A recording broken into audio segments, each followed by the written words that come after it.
Admiral Virk stood before the towering quantum display, his crystalline appendages trembling in a way they hadn't since his early days as a combat initiate. The holographic projection showed what should have been impossible: a fleet of human warships moving through the outer defense network, as if the most advanced barrier system in known space simply didn't exist. "Magnify Sector 7, he commanded, his voice resonating through the crystal chamber of the Sci-Fi High Command. The display shifted, focusing on the lead vessel, the U.S. Defiant.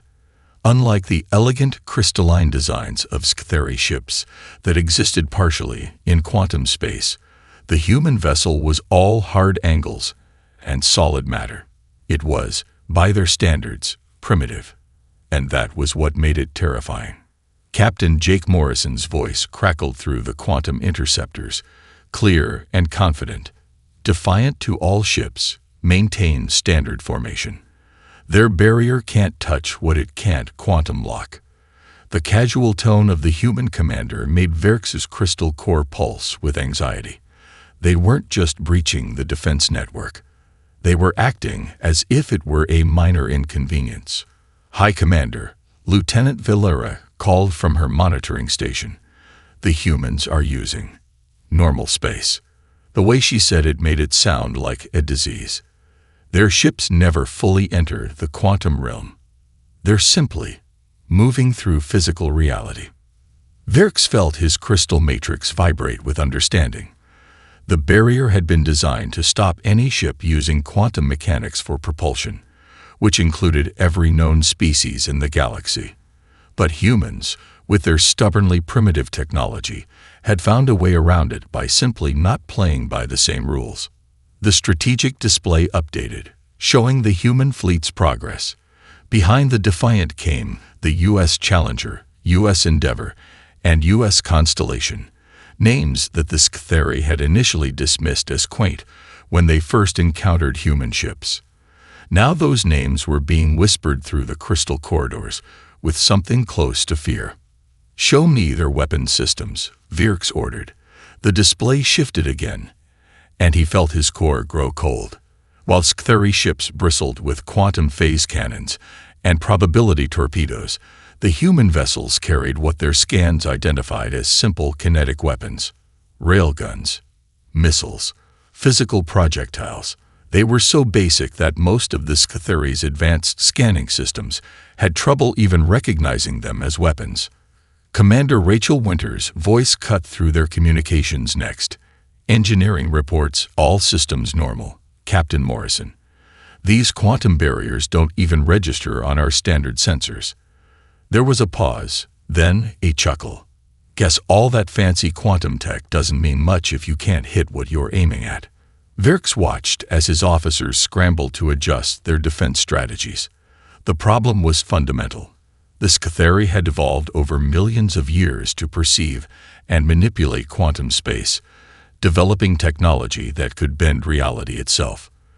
But the humans, these newcomers to the galactic stage, had done something nobody expected. They'd found a way to fight in both realities simultaneously. "Status of the inner defense fleet?"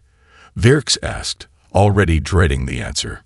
"Quantum drives spooling up, High Commander," Valera reported. "But our ships are having difficulty tracking the human fleet. Their simplicity makes them nearly invisible to our quantum targeting systems." Virx moved to the central command podium, his crystalline form catching the light from the swirling quantum displays. He had access to the most advanced military technology in known space, weapons that could tear apart the fabric of reality. And none of it was designed to fight an enemy that could simply ignore the quantum realm when it suited them. "Send word to the High Council," he finally ordered. "Tell them." He paused, the words nearly painful to form. "Tell them that the humans aren't coming. They're already here, and our greatest achievements mean nothing against their most basic technologies." As if to punctuate his words, another message came through the quantum interceptors. Captain Morrison again, this time addressing his entire fleet. "All ships, prepare for combat maneuvers. Remember your training. Keep it simple, keep it real, and show them why sometimes the old ways are the best ways. The human fleet moved forward, their solid-state engines burning with simple chemical reactions, their hulls reflecting light in ways that made them impossible to quantum track, and their weapons, their terrifyingly simple weapons, ready to teach the Scytheri a lesson about the power of basic physics. The war had begun, and Virks had a sinking feeling that the Scytheri's greatest strength, their mastery of quantum space, was about to become their greatest weakness. 3 cycles earlier, the Great Hall of Quantum Convergence had hummed with anticipation. The crystal spires of the Scytheri capital shifted through multiple quantum states, a display of cultural achievement meant to impress their human visitors. Ambassador Emily Turner stood at the center of the delegation, her diplomatic uniform crisp and professional, a sharp contrast to the flowing crystalline forms of their hosts. "Your achievements in quantum engineering are remarkable," she said, her voice carrying through the acoustically perfect chamber. "Humanity is honored to be considered for alliance with the Scytheri Confederation." Behind her, Dr. Michael Anderson fidgeted with his scanner, his eyes dancing between normal and quantum space with an ease that made several Scytheri elders visibly uncomfortable. High Elder Vathel gestured with a crystalline appendage, creating a cascade of quantum probabilities that filled the air with shimmering possibilities. "We have watched your species' progress with great interest, Ambassador Turner. Though your methods are unconventional, your potential is undeniable." The diplomatic team had been carefully selected. Commander Sarah Mitchell, the military attaché, maintained a professional stance, while her eyes tracked every movement of the Scytheri Honor Guard. Dr. James Cooper, their quantum physics expert, was already taking notes on his old-fashioned paper notebook, a choice that drew curious looks from the Scytheri scientists. Perhaps, Dr. Anderson interrupted, his scientific curiosity overwhelming protocol. A demonstration would help bridge our understanding. Before anyone could stop him, he activated his portable scanner. The device was simple by Scytheri standards, but what it revealed sent shockwaves through the assembly. The scanner showed both normal and quantum space simultaneously, displayed on a basic holographic interface. To the humans, it was a clever tool. To the Scytheri, it was an impossibility. Their evolution had led them to perceive quantum space as the primary reality, with normal space as a crude afterthought. But here were the humans, casually straddling both realms. "Fascinating," Dr. Anderson continued, oblivious to the growing tension. "Your architecture exists in a quantum superposition, but the baseline structure remains in normal space. We could adapt this principle to our ships, creating vessels that—" "Enough." Elder Vethel's voice shattered several nearby quantum fields. "This is abomination. You speak of merging realities as if they were colors to be mixed. There is only the quantum truth." Ambassador Turner stepped forward, her diplomatic training kicking in. "Elder Vethel, perhaps we've overstepped." Dr. Anderson meant no disrespect. "You cannot even perceive the damage you could cause." Another elder, Vikros, interjected. "Your species stumbles through quantum space like children playing with nuclear fires.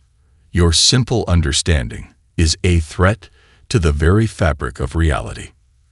Commander Mitchell's hand moved subtly closer to her sidearm as the quantum fields in the room began to fluctuate wildly. The Scytheri Honor Guard's crystalline forms were vibrating at frequencies that her combat training recognized as aggressive posturing. "We did not invite you here to corrupt our understanding of reality," Vethel pronounced. "We invited you to be uplifted, to learn the true path of quantum existence. Instead, you show us that you would pollute the pure stream of quantum space with your primitive methodologies." Dr. Cooper, still writing in his notebook, muttered something that the room's perfect acoustics unfortunately carried to every corner. "Remarkable. They've become so specialized They can't see the advantage of versatility. The diplomatic meeting dissolved into chaos. Quantum fields collapsed as the Scatheri elders reacted in horror to the humans' blasphemous understanding of reality. Ambassador Turner's team was quickly escorted back to their ship, the U.S. Peacemaker, under the pretense of cultural differences. As they departed the Scatheri homeworld, Commander Mitchell turned to Ambassador Turner. "They're going to see us as a threat now, aren't they?" Turner watched the quantum crystal cities recede through the viewport. "They already do, Sarah, not because we're aggressive or expansionist, but because we can do something they've lost the ability to do. We can see reality for all that it is, not just what we want it to be." In the following days, the Scatheri Council would declare humanity a reality-corrupting influence and order their isolation behind the quantum barrier network. They never considered that their greatest defense system would be useless against a species that could simply choose to ignore it. The seeds of war had been planted not by aggression or resources, but by the simple fact that humanity's greatest strength was its ability to embrace both the complex and the simple, the quantum and the normal, the advanced and the basic. In their fear of this versatility, the Scatheri had created the very enemy they sought to contain. Lieutenant Commander Jessica Hayes leaned back in her tactical station chair aboard the U.S. Defiant, a slight smile playing across her face as she watched the quantum sensor display. The Scatheri fleet was in complete disarray, their ships moving in complex patterns that would have been brilliant against any other enemy, but not against humans. Not against ships that could simply exist. "Multiple quantum signatures detected," she reported to Captain Morrison. "They're trying to track us through probability space again." She tapped a few commands into her console, bringing up a traditional radar display alongside the quantum readings. But their standard space sensors are almost non-existent. They're blind to basic reality. Morrison nodded, his eyes fixed on the main view screen, where the crystalline forms of Scatheri warships shifted and phased through multiple states of reality. Status of the fleet formation. U.S. Challenger is holding position off our port bow, Hayes responded. Endeavour and Constellation are maintaining their attack vectors. The Scatheri still can't get a solid lock on any of us. She paused, double-checking her readings. "Sir, I don't think they even know how to look for ships that aren't quantum active." Commander Peter Rodriguez, the ship's executive officer, moved to stand behind Hayes' station. "It's like we're fighting a species that evolved to see only ultraviolet light," he observed. "They've become so specialized that they've lost the ability to see the visible spectrum." On the main screen, a Scatheri cruiser suddenly phased into view, its crystalline structure pulsing with quantum energy. It was beautiful, in an alien way. A ship that existed in multiple states at once, its very form defying classical physics, and it was completely unable to get a weapons lock on the Defiant. "They're scanning with quantum torpedoes," Hayes reported, her tone almost pitying. "The torpedoes are programmed to track quantum signatures. But we're not giving off any because we're just here, existing in normal space." Captain Morrison straightened in his command chair. "Combat status." "All weapons ready, sir," Hayes responded. "Standard railguns charge. Missile tubes loaded with kinetic penetrators. Point defense grid active." She allowed herself another small smile. "All very simple, very basic weapons that don't care about quantum states." The bridge crew watched as another Scatheri ship appeared, this one larger than the first. Its surface rippled with probability fields, creating a display that would have been tactically brilliant against an enemy using quantum sensors. But the human fleet, relying on traditional radar and lidar, could see right through the display. "Message from U.S. Challenger," Communications Officer Lisa Chen announced. Commander Roberts reports his ship is in position. They've also noticed the Scatheri are starting to panic. Their communications are filled with references to reality ghosts and quantum null entities. Morrison nodded grimly. They still don't understand. We're not using any special technology to hide from them. We're just operating in a layer of reality they've forgotten how to see. Hayes' console beeped with new data. Sir, I'm detecting power buildups in the Scytheri fleet. They're charging their quantum phase cannons. She analyzed the readings further. Their weapons are designed to disrupt quantum fields, which would be devastating against their own ships, but against ours. Against ours, it's like trying to sink a boat by disturbing the air above it. Rodriguez finished. Their weapons are advanced beyond belief, but they're useless against basic matter in normal space. Captain Morrison stood, moving to the center of the bridge. Send word to the fleet. Maintain current formation. Let them keep searching for us in quantum space while we line up our shots in the real world. He paused, then added, and send a message to Admiral Verx. Tell him that we're not using any special technology to beat his defenses. We're just operating in the reality his people have forgotten exists. Hayes watched her tactical display as the message was sent. The Scytheri ships continued their complex quantum maneuvers, their sensors searching through multiple dimensions of reality for an enemy that was right in front of them, hidden in plain sight by nothing more than their own evolutionary blindness.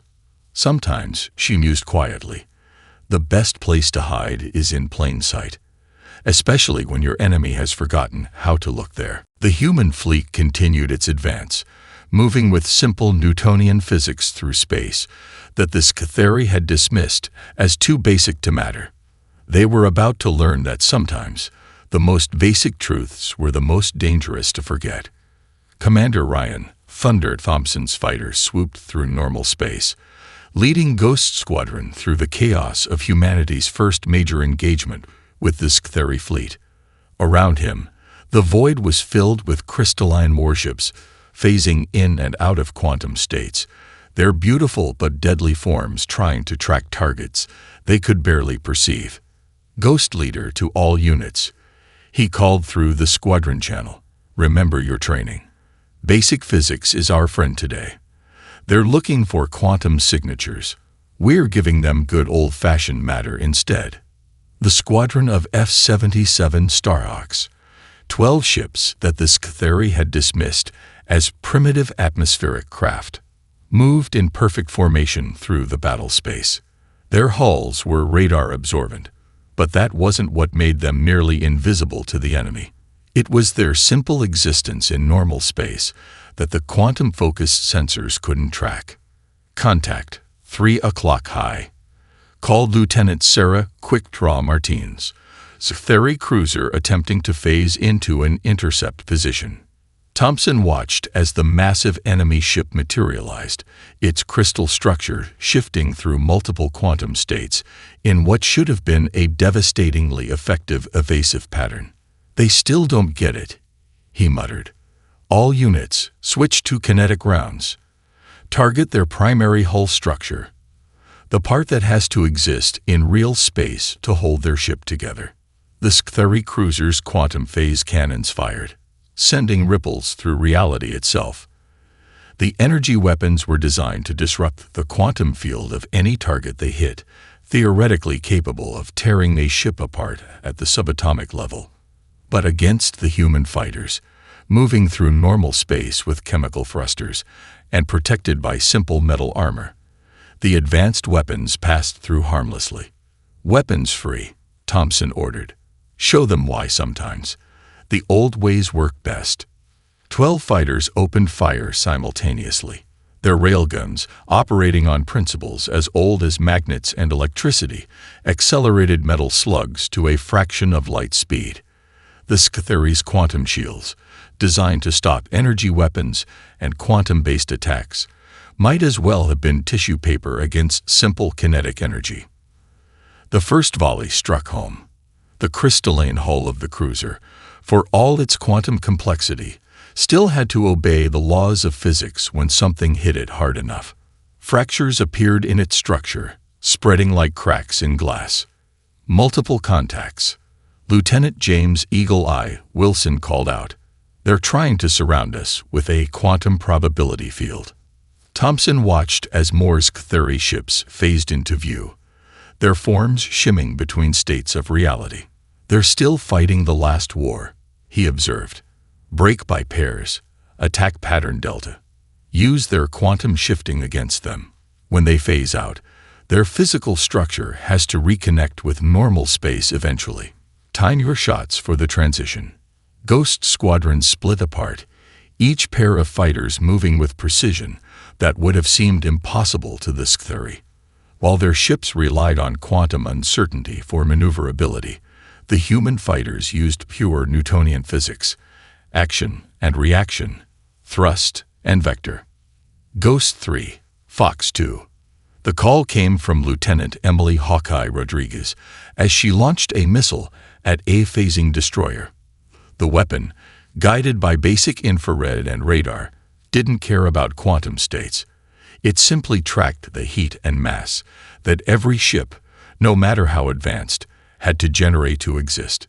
The missile struck just as the destroyer phased back into normal space. The explosion was spectacular, sending crystalline fragments spinning through the void. The Scatheri ship had been undone not by some advanced technology, but by the simple fact that even quantum phasing ships had to follow the laws of physics sometimes. "Status report," Thompson called as his squadron regrouped for another attack run. "All units operational," his wing commander reported. "Minimal counterfire. They're having trouble even seeing us to shoot at us. Their targeting systems are all based on quantum probability." Thompson lined up his next attack run, watching as the U.S. Defiant and her sister ships moved into position behind his squadron.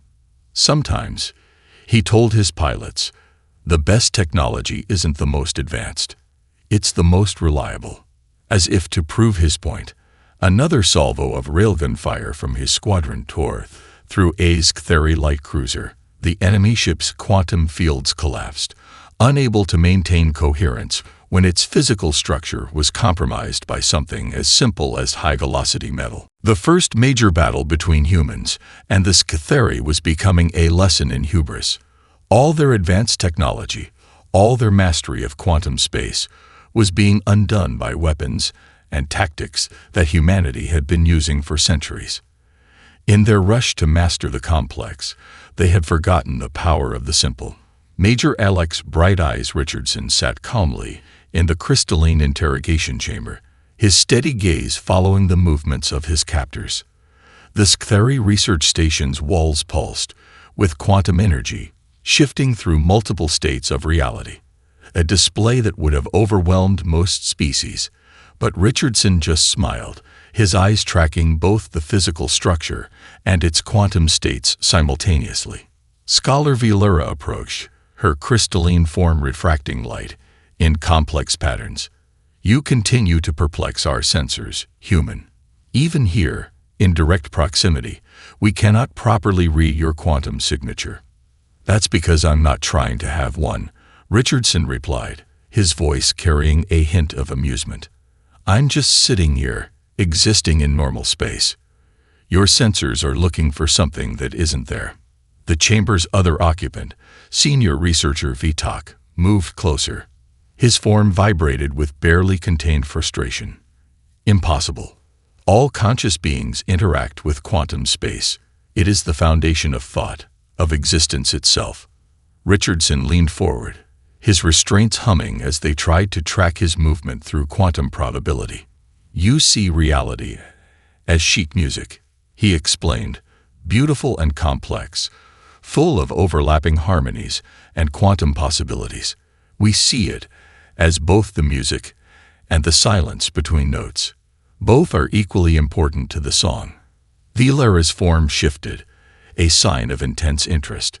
"Explain this dual perception. How do you maintain coherence while processing both states?" "We never stopped looking at both," Richardson said. "While your species evolved to perceive quantum space as the primary reality, we kept our connection to basic space-time. It's not that we don't understand quantum mechanics. We just never let go of classical physics. He gestured to the wall behind him, where his simple metal chair cast a shadow. Right now, you're reading the quantum field fluctuations around me, looking for patterns in probability space. But you're missing the shadow I cast, the weight of my body on this chair, the basic physical interactions that are happening every second. Vitak moved in a way that Richardson had learned to interpret as agitation. But these physical interactions are crude, primitive. The quantum realm is where true complexity lies. Is it? Richardson asked. Or have you become so focused on the complex that you've forgotten the power of the simple? He paused, letting his words sink in.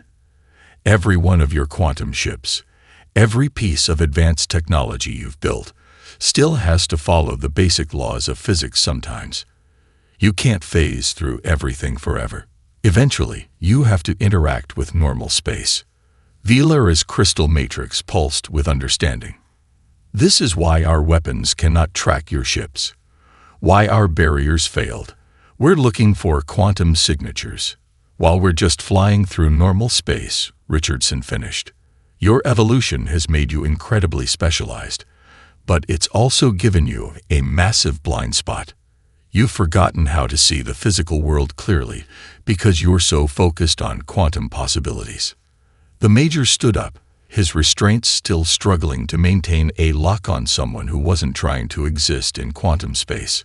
Humanity never went all in on one layer of reality. We kept our feet in the physical world while learning to reach into the quantum. That's not primitive. It's versatile. Vitak's form crystallized in what Richardson had learned was a defensive posture. You speak of maintaining connections to lesser forms of existence. This is why your species must be contained. Lesser. Richardson laughed. The physical universe isn't lesser. It's fundamental. Quantum mechanics are amazing, but they build on classical physics, not replace them. You've become so advanced that you've lost touch with the basics. And now you're learning the hard way that sometimes the basics are all you need. Vela moved between them, her scientific curiosity overriding the cultural bias. You navigate both realities without technology. How? Because we never stopped looking at both, Richardson explained. When your ships phase through quantum space, we see both the probability field and the physical matter. When your weapons fire, we track both the quantum disruption and the energy release. We don't need special technology to do this. We just never limited ourselves to one way of seeing. The truth hung in the air between them. The Scytheri's greatest achievement, their total embrace of quantum reality, had become their greatest vulnerability. They had evolved beyond the basic, only to find themselves helpless against an enemy who could still see, think, and fight in simple, physical terms. Admiral Catherine Steele K. Martin stood at the primary engineering station of the U.S. Vanguard, her eyes fixed on the holographic display where Dr. Robert Hayes was manipulating a captured piece of Scytheri technology. The crystalline device, part of a quantum phase cannon, pulsed with an inner light that shifted between states of reality. The principles are actually quite simple, Hayes explained, his hands moving through the hologram. Their technology isn't magic. It's just focused entirely on quantum manipulation. But the physical components still have to exist in normal space. Lieutenant Commander Jennifer Parker, the Vanguard's chief engineer, nodded in agreement. That's the key. We don't need to fully understand their quantum mathematics to use their tech. We just need to interface with the physical components. Martins watched as Parker's team connected standard power conduits to the crystal matrix. The device flared, its quantum field interacting with the simple electrical current in ways the Scytheri had probably never considered. "Show me," the Admiral ordered. Hayes activated the modified weapon. On the testing range, a beam of energy lanced out. But unlike the pure quantum disruption of the original weapon, this beam existed in both states.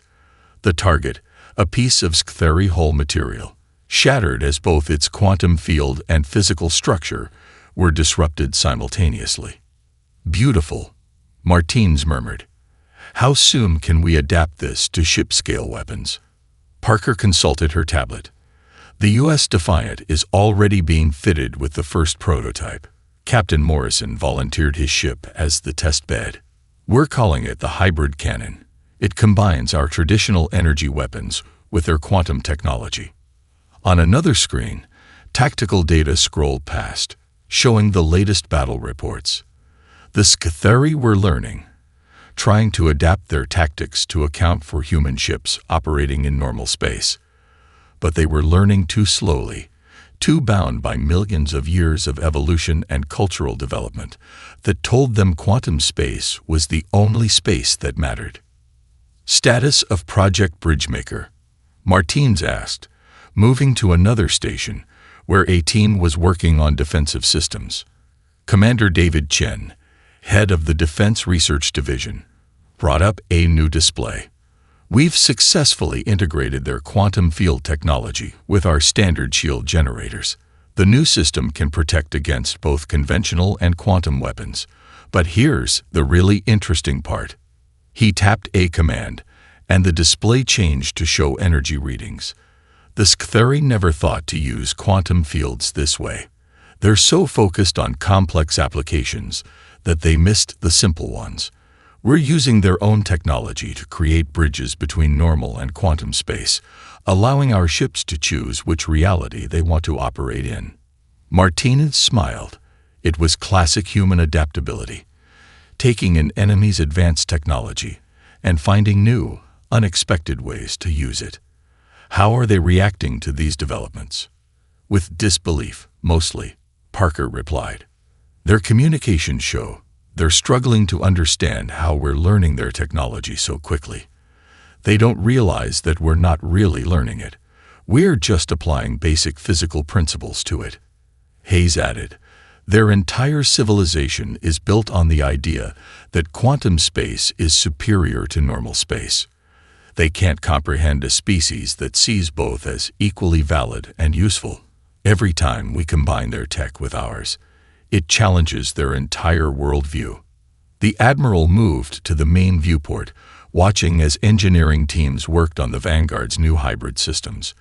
The ship was becoming something unprecedented, a vessel that could fight effectively in both quantum and normal space, using both advanced and basic technology in ways the Scytheri had never imagined. "We're not just adapting their technology," she observed. "We're creating something new, something that takes the best of both approaches." She turned to face her team. "The Scytheri think we're primitive because we still use physical space and basic physics, but that's not our weakness. It's our strength. We can see the value in both the complex and the simple." Parker nodded, her hands moving over her console as she made final adjustments to the hybrid systems. "They evolved to see only quantum space, while we evolved to be adaptable. Now we're showing them what true evolution looks like, not specializing in one thing, but being able to use everything available to us." The U.S. Vanguard's new systems came online, her hull now shimmering with both traditional and quantum energy. She was the first of her kind, a ship that represented not just human engineering, but human adaptability. The ability to take the new and the old, the complex and the simple, and combine them in ways that neither side had ever imagined possible. The crystalline chamber of the Scytheri High Council resonated with tension as Admiral Verx delivered his report. The latest battle statistics floated in the quantum display, each number a damning indictment of their failure to contain the human threat. "The humans have not only adapted our technology," he announced, his form vibrating with barely controlled anxiety. "They have transformed it. Fleet Admiral William Bull Davidson's forces are now operating in ways we never thought possible." The display shifted to show footage from the recent battle in the Proxima sector. Human ships now shimmered with both traditional and quantum shields, their hybrid technology allowing them to phase between realities at will. But unlike the Scytheri ships, they maintained perfect control in both states. High Elder Vethal's crystal matrix pulsed with anger. Impossible. They cannot have mastered quantum technology so quickly. They are barely more than savages. A junior analyst, Visara, stepped forward. Her youth made her bold enough to speak an uncomfortable truth. With respect, High Elder, that is precisely why they are defeating us. We have become so convinced of our superiority that we fail to see their true strength. The chamber's quantum fields fluctuated as she brought up new data. The humans haven't simply copied our technology. They've found ways to use it that we never imagined. They're not bound by our preconceptions about how quantum space should work. On the display, a human destroyer, the U.S. Challenger, demonstrated the new reality. Its weapons fired in both quantum and normal space simultaneously, creating effects that the Scytheri had thought theoretically impossible. The ship's hull shifted between states, but unlike the Scytheri's elegant but complex quantum maneuvers, the humans used simple, precise transitions. Their latest innovation is the most disturbing, Admiral Varys continued. They found a way to weaponize the boundary between realities itself. He played footage of a recent engagement where human ships created controlled tiers in spacetime, using the interface between normal and quantum space as a weapon. Commander Velon, the head of military research, added his analysis. Their understanding is different. While we see quantum space as the superior reality, they treat it as just another tool. They switch between normal and quantum space like we switch between combat formations. And this makes them stronger, asked a council member, their tone incredulous. It makes them adaptable, Visara explained. While we've spent millennia perfecting our mastery of quantum space, they've maintained their connection to basic reality. Now they can use both, moving between them as needed. We've become so specialized that we've lost this flexibility. The display changed again, showing the human fleet's latest deployment pattern. Fleet Admiral Davidson had arranged his ships in what appeared to be a simple grid formation, but the pattern created complex quantum interference patterns that the Scytheri's most advanced sensors couldn't penetrate. They're not just fighting us, Varys said quietly. They're rewriting the rules of space combat. Every time we think we understand their capabilities, they find a new way to combine technologies that we thought were incompatible. High Elder Vethal's form hardened into sharp angles of distress. How can they learn so quickly? Our scientists have spent generations mastering quantum physics. Because they're not trying to master it, Visara replied. They're just using it. They don't care about the theoretical purity of quantum mathematics. They care about results. While we see quantum space as sacred, they see it as just another environment to adapt to. The chamber fell silent as the implications sank in. Their species' greatest achievement, their perfect understanding of quantum space, had become a liability. They had become so focused on the complex that they'd lost the ability to see simple solutions. We have reports, Varys added, his tone heavy, that they're already developing second-generation hybrid technologies. They're not just combining our tech with theirs anymore. They're creating entirely new fields of physics. A high council chamber, with all its quantum majesty, seemed suddenly fragile. They had built their civilization on the mastery of nature's most complex forces, only to find themselves helpless against a species that refused to forget the basic ones. Their evolution had made them masters of quantum space, but in doing so, it had also made them inflexible. And now they faced an enemy that could dance between realities, using both the complex and the simple in ways the Scytheri had never dreamed possible. The neutral station, Convergence, hung in space between the human and Scytheri fleets, its structure a testament to both species' technologies. The station's core was built from traditional materials, but its outer layers shifted through quantum states, creating a perfect symbol of what could be achieved when both approaches were combined. Ambassador Tyler Brooks stood before the assembled Sci-Fi Council, his diplomatic uniform adorned with both traditional medals and a quantum state indicator, a small crystal that showed his respect for their culture. Behind him, Captain Jake Morrison and a team of human scientists waited, while Admiral Verix and his advisors faced them from across the chamber. "We did not come here to demand your surrender," Brooks began, his voice carrying through both normal and quantum space. "We came to offer something far more valuable: partnership." The chamber's quantum fields rippled with surprise as Brooks activated a holographic display. It showed a new class of ship, one that combined the best of both species' technologies. "This is the future we envision," he continued. "Vessels that can navigate both realities with equal skill. Crews that understand both the complexity of quantum space and the reliability of classical physics. A fleet that doesn't just cross the boundary between realities. It erases it." Dr. Elizabeth Reynolds, the lead human quantum physicist, stepped forward. "Your understanding of quantum space is unmatched, but while you see it as the only true reality, we see it as part of a larger whole. Together, we could explore both realms in ways neither of us could achieve alone." Admiral Verix's crystal form shifted as he considered the proposal. "You have proven your ability to defeat us, yet you offer peace. Why?"